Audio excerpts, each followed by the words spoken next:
All right, welcome back to Quitting. Today we're talking about the L in the slump methodology for breaking out of your patterns of self-sabotage. Last week we talked about the S, which were shoulds and supposed tos, and how to deal with your expectations.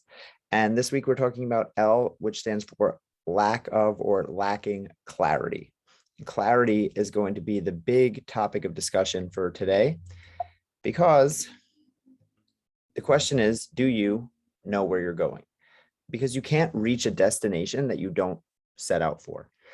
And quite often, when people set goals or try to set off on, again, a new endeavor, a new journey, trying to get something that you don't have, we go as far as to create a goal, but we don't go far enough to create an extreme amount of clarity around what exactly that goal is and looks like, and a specific vision for what that goal should be. And a classic example of this is with people's health. Quite often people will say things like, well, I want to get healthy, or I want to lose weight, or I want to get strong. And these words, they're good things. Everyone should want to lose. I mean, everyone should want to be healthy. Everyone, if they want to lose weight or be strong, those are great things to want, but they're not specific goals. They're not very clear. What does healthy mean? Healthy means different things to many people. Losing weight, how much weight, getting strong, how strong is strong. And the reason this is important is because our brain is always seeking for clarity. We've talked in previous weeks about the fact that your brain is always in survival mode and it's always looking to conserve energy. So if you're giving it a goal without a clear destination in mind of how and why to get to it, that is when your thought gremlins of self-sabotage are going to sneak in and say, this isn't worth it, this isn't possible, or we should stop trying. So the important thing is creating your big vision. And when I say vision, I'm not just literally talking about your sight. When I say vision, and I want you to create a vision of the future, a vision of what your goal looks like, I actually want you to think all five senses. So when you're creating your big vision for the destination that you're trying to get to, you should be able to picture it in your head, to literally see it, but to also smell it, taste it, hear it, touch it. What does it sound like?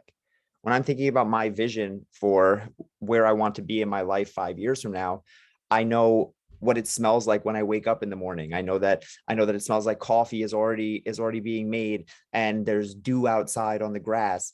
I know the sounds of the birds chirping because I've envisioned this in my head so many times. And this is how I create a powerful vision that can actually guide me towards the future.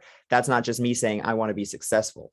This is extremely, extremely specific, down to the finest detail, which may seem a little bit over the top or silly at times until you understand, like I just said, that your brain is going to look for reasons not to do this.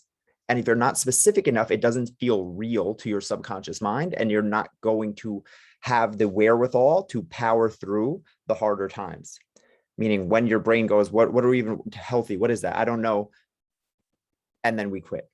Successful. Okay. Are we successful? I don't know. If you have a specific picture in your brain, a specific moment, a time, again, a feeling that you're going for, that is something that your mind can latch onto, that you can work towards. Whereas saying, I want to be successful doesn't really carry the same weight. I want to be healthy. I want to be whatever. It doesn't carry the same weight. So you need a very clear vision that is super detailed. Because as I said, your brain is always asking. Your brain is very vigilant. What is the point of this? Is this worth my time? What value will I get out of this? Going back to survival, I am paying energy right now. It's taking energy for me to make this presentation. It's everything that we're doing is takes our finest, our truest resource, which is calories, energy, and time. Your brain is always checking, should I be using my time on this? Should I be using my energy on this? And if you don't give it a crystal clear, specific reason, it's going to come back and say, this isn't worth it. Let's go back to not doing anything. So in order to find success and find clarity and find that vision, it's important to work backwards, because most people think, where do I start, right? They go, I want to be healthy. So where do I start? Maybe I'll go to the gym today. or they think I want to be a millionaire. Okay, let me go learn how to do Shopify or eBay sales or something like that. But successful people start from the end. They start and work backwards. How will this look when I'm finished? If I was a healthy person, what would my life be like? What would my habits be like? What would my routines be like? What would my day look like? What would everything I have to do look like in order for me to be that person? And then when I have that crystal clear vision and picture in mind, then I can reverse engineer it. It's not about picking a whole wheat bread or white bread. It's about creating a life. And that only goes by seeing the bigger picture. So this might be dating me a little bit, but this is the map from the original Super Mario Brothers. And old school video games like this used to start with just a portion of the map illuminated, or that you could see. And then as you would go on and you would beat more levels and beat more levels, more and more of the map would open up and open up and open up. But eventually, when you got to the end of the game or the end of the map, you might see the whole map, and you would see a whole bunch of secret tunnels and passageways that you never saw before. And that is the value of starting at the end, because when you starting at the end, you could see all of these secret tunnels, you could see shortcuts, you could see things that you couldn't see if you were only looking one by one, level by level from the beginning. So we want to start backwards and try to see the big picture and take a step back of what will this actually look like? Not just the goal, right? If my goal is to be a millionaire, to get a job, to be a CEO, to be a better father, whatever it is, well, what does that look like? What does my life look like in that way? Meaning there's other things that go into it. There's other things that go into being healthy or being successful or losing 50 pounds or making $1 million or whatever your success looks like. So it's not just the goal is this one thing. It's what does my whole life look like in order for me to achieve that goal? And then again, after we have that vision, we can then go and reverse engineer it.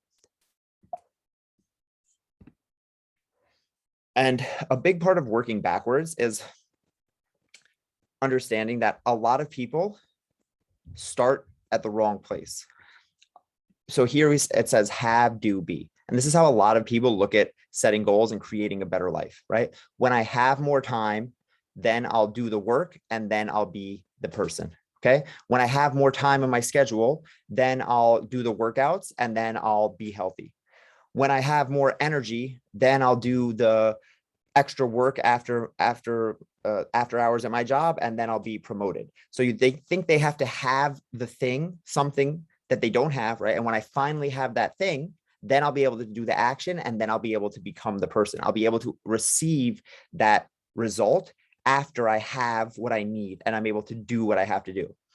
But in reality, successful people are be, do, have, because successful people adopt an identity of the person of success.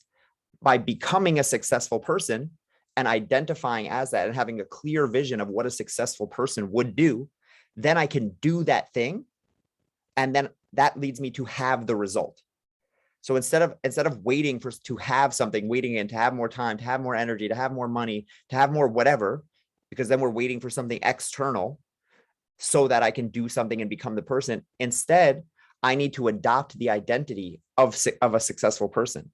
I need to look at what that is in the future. Again, build that out, play that out in my head about what does success look like specifically. And then I have to internalize that identity so I can become that person, and I will live in accordance with those values of what that person would do.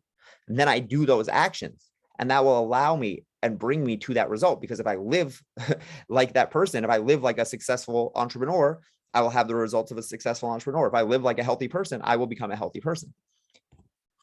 And this is where we start to think about the accuracy of these things. And again, the clarity is what brings accuracy, because a lot of people take a shotgun approach, right? The pray and spray and pray, right? And it's just like throwing out a bunch of options and seeing what hits and what works and what not and what doesn't, right? So in fitness, you can easily see this as people who are just kind of trying a little bit of everything. They're like, oh, well, I heard CrossFit was good and you're supposed to be running and running is good and you're supposed to do this. And you're just kind of going with everything because you don't know what exactly to do. So it's just like, well, if I just try everything, then I've got to get a little bit of something somewhere.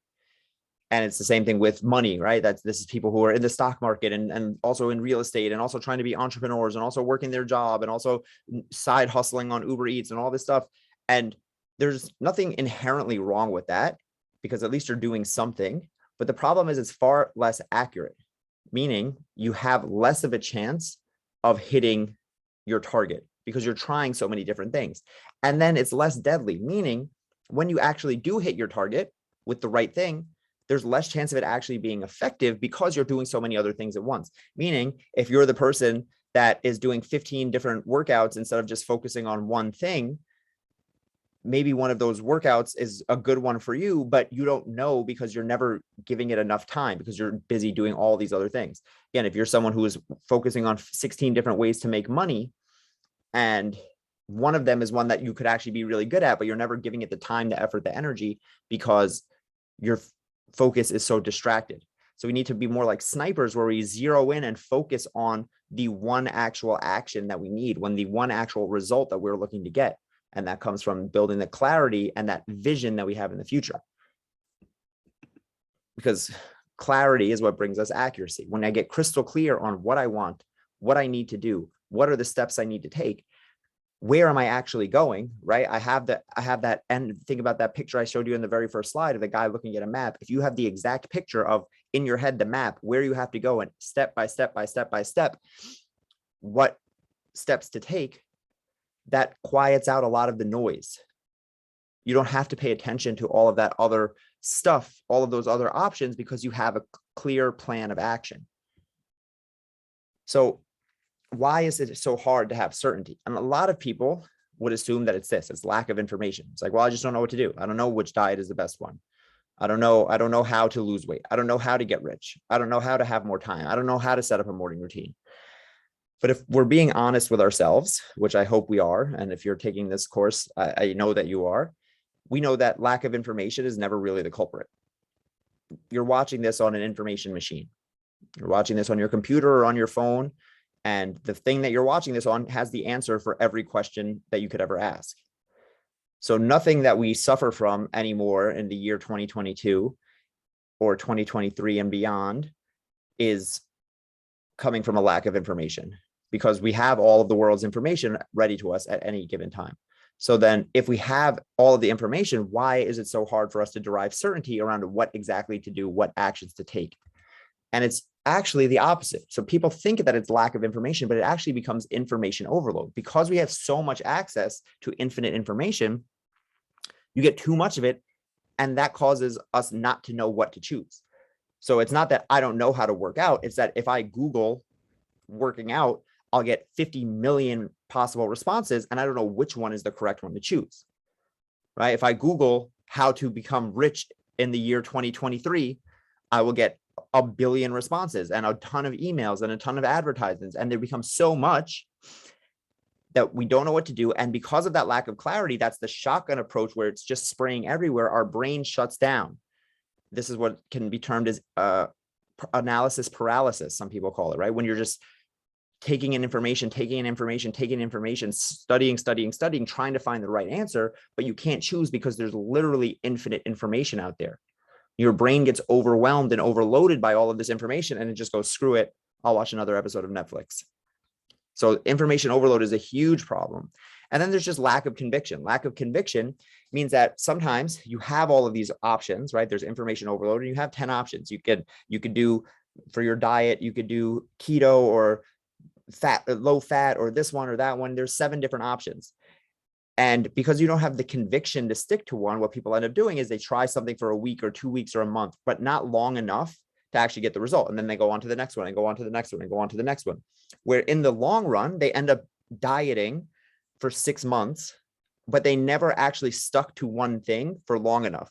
And they're switching and switching and switching, and they don't have the conviction to stick through one actual iteration of something, and they never actually see the result from it, right? And again, the same thing can be said with finance, the same thing can be said with exercise, the same thing can be said with anything. You need to have conviction to stick with what you choose, at least for a good amount of time. Because there is a such thing as sticking with something for too long and sticking with something past when it's being helpful for us, but most people lack the conviction to stick with something for long enough. We try something for a couple days or a couple weeks, and we go, oh, I tried it, right? How often have you done something once and gone, oh, I tried it, it didn't work for me? I do it all the time, which isn't real, because if you want, no, but it doesn't matter what you're trying. Sometimes, almost all the time, it takes more than 1, 2, even 10 times, 100 times for something to work. So we have this thing where we go, well, I tried it, you know, it just didn't work for me. But in reality, we're lacking the conviction to stick with it. So that lack of conviction also derives itself from a lack of certainty, because we don't know exactly what we're doing. So those are the thought gremlins that I've been speaking about, where it's like, when I don't have that certainty, and I'm like, well, again, I'm doing the diet for the first week, I haven't lost any weight, and those little thought gremlins come in and go, maybe we chose the wrong one. What about that low carb thing? What about that low fat thing? Or again, you're doing you're working on your business, but it's not happening fast enough, and you don't have the conviction. So the thought gremlins go, you know, maybe this was dumb. Maybe you should have tried real estate, or maybe you should go learn about how to sell things on eBay, or maybe you should go study and go back to school or something like that, because your brain doesn't have the conviction, because there's no certainty on what's actually happening. So we need to create certainty for ourselves and give your brain an out for when those things happen. And the way we do that is by starting with the end in mind, defining your metrics. And remember, whenever we talk about metrics, we're always talking about process over progress, process, trackable things. And then we're going to build first backwards and then forwards. So to start with the end in mind, it's exactly what it sounds like. You need to create clarity around what exactly you will seek to achieve. What does done look like? So not, I want to be healthy. It's, I want to be X pounds at X% body fat, doing X amount of exercise per week on Monday, Tuesday, Thursday, Friday. That's a very specific thing. It's not, I want to be wealthy. It's, I want to have a business that pays me $250,000 a year, that I run passively and only go into work 3 days a week because I choose to. And I have a house in California and a house in wherever. And all of that is paid for via X, Y, and Z. Specific, that crystal clear vision that I was saying before. You need to have that so that we can give our brain a clear answer around, what are we doing this for? When your brain is always checking, why are we working so hard right now? Because it doesn't get that result right now. So you have to remind it that there's a big picture, a big goal that you're working towards. And then you have to have defined metrics. So because again, that big goal, that big vision that I just said is not coming today, tomorrow, or in the next week or year even, or 5 years, whatever. You have to create clarity around what are you going to measure and track, because your brain is asking, again, it's asking, why are we doing this? Why are we doing this? So you've had that big goal in mind. That's great, but it's only going to keep your brain satiated for so long. In reality, your brain needs small wins. It needs things that are trackable and tangible. And this is why people like to pay attention to the scale so much when it's working for them, right? People who are losing weight love to pay attention to the scale, because it's giving my brain those instant wins, saying, oh, look, what we're doing is working. What we're doing is working. What we're doing is working. Now, of course, when that backfires, when the scale goes up, some people have a tough time. But the point is, you need clarity around what is it that you're going to track and measure. So if you're trying to build a business empire, what are the trackable, manageable pieces that you will work on now that would lead to that result in the future, right? This is the whole build the vision and then work backwards from there. And then you have to focus on things that you can control. Going back to last week's talk about the spheres of influence and spheres of control, this is not about what you expect to happen.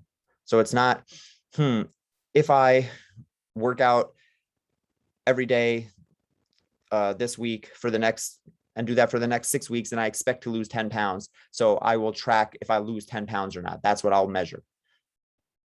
That's an expectation. You have no control over that.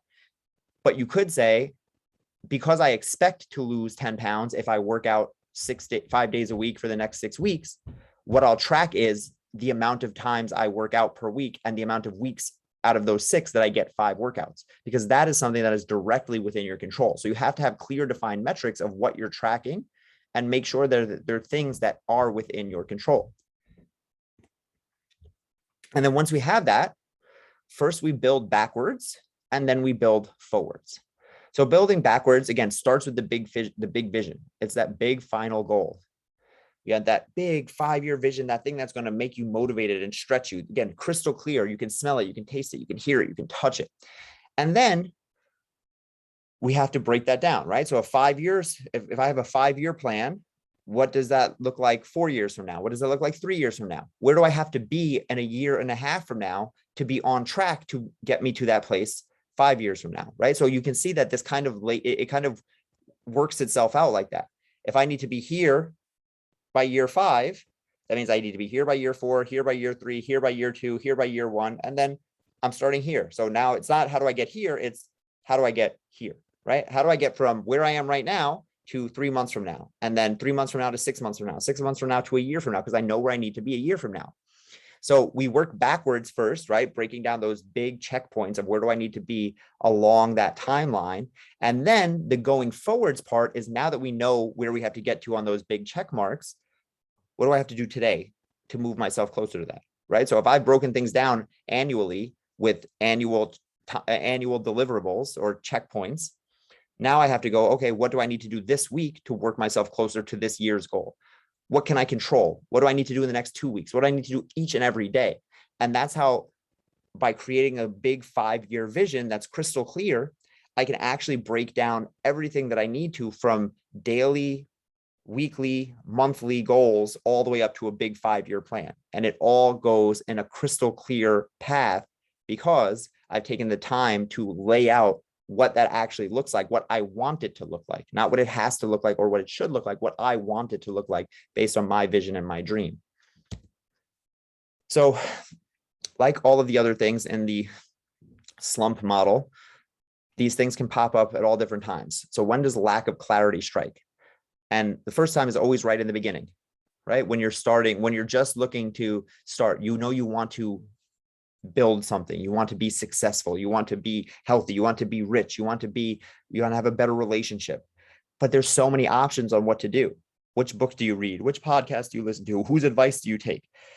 So you stay, the result of that is you stay stuck in that paralysis analysis, and you kind of just keep taking in information or keep going from thing to thing and never really making a decision on what route you want to take. And the answer to this, to get around this, is to commit to action. So you have to understand that we aren't going to be 100% certain around the action regardless. And uncertainty is an entire week. That's next week's, the talk of next week is all about uncertainty. And I'll break that down even more, but we just have to understand that at a certain point, you have to be ready to commit, because you aren't going to be 100% certain, because there is so much information. Right? If I type in weight loss on Google, I get 7 billion results. I can't read all of those. I would die before I ever did. Right? And I would go crazy before I did. So the point is, you have to, at some point, be willing to just make a commitment for a certain amount of time.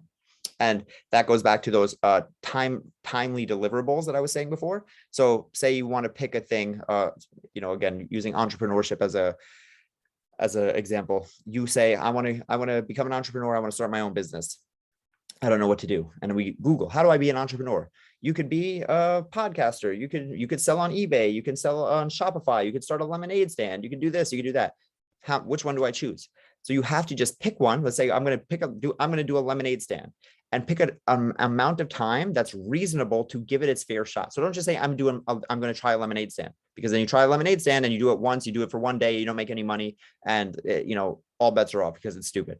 You say, I'm going to give this 6 weeks. I'm going to give this 6 months, maybe, because it's a business thing. It takes a little bit of time. I'm going to give this 6 months. At 6 months, I'll reevaluate. But until then, I'm going to give it my all, because what this does is now I have an actual time frame to work in. So my brain isn't going, again, let's say I go day 1, day 2, and I don't make any money, my brain, if I don't have that time frame already laid out, my brain is going, what the hell? When is this going to end? We're wasting our time. There's no point in this. Like, what am I just going to make no money forever? Like, how can I do that? I'm going to die. I'm going to starve to death, and everything goes up in flames. But when I have a hard end date in mind, now there's clarity around that. It's not ambiguous. My brain isn't going, oh my God, am I just going to keep doing this forever? It knows at most I'm going to give it 6 months and then I'm going to try something new. And maybe after 2 weeks, I actually start to find some success. But because I had that hard end date of 6 months in mind, my brain, those thought gremlins, didn't talk me out of it and cause me to self-sabotage before I was actually able to get to the result. So committing and putting timeframes around things is what allows us to actually give it the effort that it takes to get to the result that you're trying to get. And then lack of clarity also strikes in the middle. And this is the shoulds, right? We talked all about this last week. Well, I've been doing this for 2 weeks. My lemonade stand should have made me $10 million by now. Oh, that lemonade guru who was on the internet, who I bought that course from, they told me that, if I just invested $10,000, then I was supposed to be a millionaire by now. But shoulds and supposed tos don't pay the bills, right? They're not real, as we talked about. You know that already. So the answer to this is to always rely back on your action plan. This is why we created a big vision and we broke it down into action steps and pieces. So we have an action plan. What am I supposed to do today? What am I supposed to do tomorrow? And we always focus on the process. We never focus on the actual outcome, because if you did this correctly, the process comes from your outcome, right? If my outcome that I want is to have a successful lemonade stand, the process goals that I create around those are going to take me to that goal. That's why I created those process goals. But the process goals are the things that I can actively control. So all the shoulds and all of the uncertainty and all of the lack of clarity that strikes me, I can't control that. What I can control are my daily action steps. And I have to rely on those. And as I said in the last slide, commit to them to a certain degree around that time frame. And that's why we put a time frame on it, so that our brain knows, like, okay, even if this is the wrong choice, we have an end date to it, so that we're not just all throwing away all of our time, our energy, our life for no reason. And that allows you to focus on those action steps for that set period of time. So when it comes to lack of clarity, a few tools I want to leave you with to use now and always in the future. First thing is creating your big vision. I call it a 5-year plan because that's just a time frame I like, but it can be anything. It can be 3 years, 5 years, 10 years. The point is to create a vision of what your life is going to look like when you are successful, when you have found the thing that you want. So I like 5 years because that's just the way I do it. But again, it's wherever, if you have a big goal, maybe if you're trying to go to college and get a master's and get a PhD, then get your, start your own doctor clinic, that might be a 10-year plan. It doesn't matter. That part isn't as important. The point is that you have a specific vision and you get crystal clear, see, touch, feel, hear. What does it sound like when you wake up in the morning? Are there cars honking outside because you're in the city, or is it birds chirping? Are you being woken up by alarm because it's 4 a.m. and you want to get your workout in on your and before you head to the office to run your company? Or is it 8:30 in the morning and you're woken up by a dog licking your face? Be clear on this stuff, because that's how you start to build it. And then when we start to think about creating goals, we also want to think about our core values, because a lot of people will come when we talk about this and they'll say, well, I don't know what I want. How do I know if I'm making the right decision? How can I plan for so far in the future? Or how do I know what process goals that I need to pick to work me towards that big goal? And that's when we use our core values. By now, you should have received a core values worksheet to kind of break down what your core values might be. And these are just simply things. I look at them like lenses through which you can view the world through. So one of my deepest core values is honesty. So when I'm thinking about things that I have to do, I'm always looking at them through the lens of honesty. So for me, that takes shape in that fact that, like, if I told someone that I would do something for them and I'm planning my day for tomorrow, I have to put that thing on my day for tomorrow because my core value is honesty. And I told that person, I committed to them. So if your core values might align yourself differently, but it helps you narrow down of the infinite actions that you can take. It helps you bring some clarity around what exactly action that you want to be taking at that given time. So we have our core values, and then we start to create our low-hanging fruit. These are our process goals. These are the goals, your day-to-day action goals that will walk you through step by step, getting from where you are at point A to those checkpoints, those milestones, and eventually those big goals. So what are those daily and weekly action steps? And then the last tool is called a postmortem. So I'll get to that in a second. So like I said, I just kind of went through this already, but yeah, so the big vision 5-year plan, right? You're just going to map it out. When you do this, again, it's starting with the end in mind. So again, think about reverse engineering, reverse engineering. Where do you want to end up? And then you can build that. You can build your life from there. And in order to make this realistic, what we do is we include those check-ins, right? And in those check-in times, you always have a chance to reevaluate. So I like to do quarterly check-ins. Am I still in alignment with these values, right? If I make a big 5-year plan, 6 months from now, I might be in a different place in my life. And that's okay. You're not married to this stuff. The point is I create the plan so I have clarity around where I'm going. And then I create check-ins every 3 months, 6 months, every year, maybe, or something like that, and see, is this still where I want to go? Is this still in alignment with my values? Am I working in accordance with getting to this big goal if I say that this is truly what I want? So I just need check-ins. And again, this gives me my brain the clarity to take a step back and breathe and go, okay, again, I'm not just wasting time and energy, right? If we don't give a time frame for this stuff, your brain, it gets too overwhelmed because it's like, I can't do this forever. When you say, all right, this is just for the next 3 months, and then after 3 months we'll reevaluate, that's a manageable time frame that your brain can go, okay, like that's understandable, right? If it's like, yeah, we're just going to get up and we're just going to work every day for the rest of our lives forever, your brain is going to go, well, this is stupid, and I quit. But if you go, what we're going to do is we're going to stick to this plan for the next 3 months, the next month, the next 6 weeks, whatever it is. And then we're gonna work through it 100%. We're gonna give it all our effort. And then at the end of those 6 weeks, we're gonna reevaluate and we're gonna see, is this working? Should we move forward in this way? That is a much more manageable thing for our brain to go, okay, like I'll give that to you. I will push through this. I will persevere. So, and then your low hanging fruit, again, these are those step-by-step process goals. And this is where you think about what steps do you need to take in order to get you closer to that big end goal. But the most important thing here is that you have to remember to choose action steps, process goals that are within your circle of control. This cannot be have an amount of money in my bank account. This cannot be have a better relationship with my wife. This cannot be, be a certain weight on the scale, because none of those things are within your circle of control.